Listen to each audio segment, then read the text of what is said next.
ఉత్తరప్రదేశ్లోని ప్రయాగ్రాజ్లో మహాకుంభమేళా జరుగుతోంది. దేశం నలుమూలల నుంచి లక్షల సంఖ్యలో భక్తులు ఈ కుంభమేళాలో పాల్గొంటున్నారు. అలాగే వేల సంఖ్యలో సాధువులు కూడా కుంభమేళాకు హాజరై పవిత్ర త్రివేణి సంగమంలో పుణ్య స్నానాలు ఆచరిస్తున్నారు. మహాకుంభమేళాలో పాల్గొంటున్న నాగ సాధువులు అంటే ఎవరు? ఒకవేళ సామాన్య ప్రజల్లో ఎవరైనా నాగ సాధువుగా మారాలంటే ఏం చేయాలి? ఎలాంటి పరీక్షలను ఎదుర్కోవాల్సి ఉంటుంది అనే ప్రశ్నలు చాలా మందిలో ఉన్నాయి. వాటి గురించి వివరంగా ఇప్పుడు తెలుసుకునే ప్రయత్నం చేద్దాం. ఈ నాగ సాధువులు అనేవాళ్ళు అఖాడాల్లో ఉంటారు. గతంలో కేవలం 4 అఖాడాలే ఉండేవి. ప్రస్తుతం మొత్తం 15 అఖాడాలు ఉన్నాయి. ధర్మం విషయంలో భిన్నాభిప్రాయాల నేపథ్యంలో ఇన్ని అఖాడాలు పుట్టుకొచ్చాయి.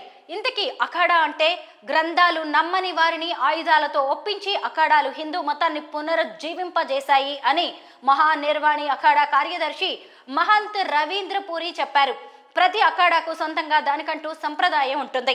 అంతకుముందు అఖాడాల్లో ఎక్కువగా శివుణ్ణి, విష్ణువును నమ్మేవారు. ప్రస్తుతం ఉదాసి, సిక్కు అఖాడాలు ఉన్నాయి. ఈ అఖాడాల్లో సుమారు 5 లక్షల మంది సాధువులు ఉంటారు. ప్రతి అఖాడాకు ఒక గురువు ఉంటారు. అతన్ని మహంత్ అని పిలుస్తారు. ఎవరైనా ఆయా అఖాడాల్లో చేరి నాగ సాధువు శిక్షణ తీసుకోవాలంటే ఆ గురువు అనుమతి తప్పనిసరి. అలాగే ఆయన పెట్టే కొన్ని నిబంధనలు పాటిస్తూ కొన్ని పరీక్షలు కూడా తట్టుకుని నిలబడాల్సి ఉంటుంది. మరి ఆ నిబంధనలు ఏంటో, ఏం పరీక్షలు ఉంటాయో ఇప్పుడు చూద్దాం. ఏ వ్యక్తి అయినా అఖాడాల్లో చేరాలన్నా లేదా నాగ సాధువుగా మారాలన్నా నాగ సాధువు దగ్గర శిష్యరికం తీసుకోవాలి. శారీరకంగా ఎలాంటి లోపం ఉండకూడదు. సాధారణంగా 16 ఏళ్ల నుంచి 20 ఏళ్ల మధ్య వయసున్న యువకులు నాగ సాధువుగా మారే దీక్షను ప్రారంభించవచ్చు. దీక్ష ప్రారంభించే సమయంలో వారి జుత్తును కత్తిరిస్తారు. మహాపురుష్ లేదా వస్త్రధారి అనే పేరు పెడతారు. అనుభవం ఉన్న నాగ సాధువు వారికి శిక్షణనిస్తారు. అఖాడాలను శుభ్రపరచడం, వంట చేయడం, నాగఫణి వాయించడం, అస్త్రాల వాడుకలో శిక్షణ పొందడం వంటి పనులన్నీ ఆయనకు అప్పగిస్తారు.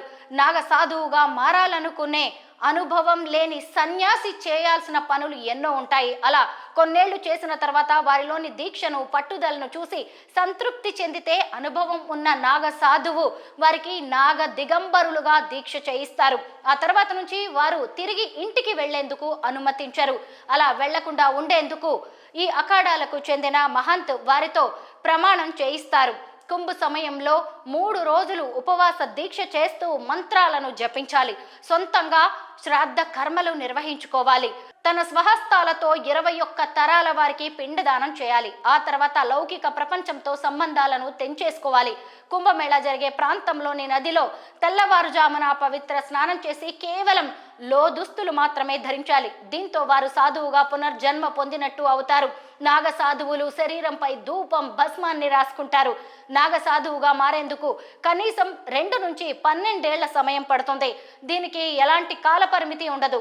వారి దీక్ష, పట్టుదలతో గురువు సంతృప్తి చెందితే 2 ఏళ్లలోనే వారిని నాగ సాధువుగా గుర్తిస్తారు.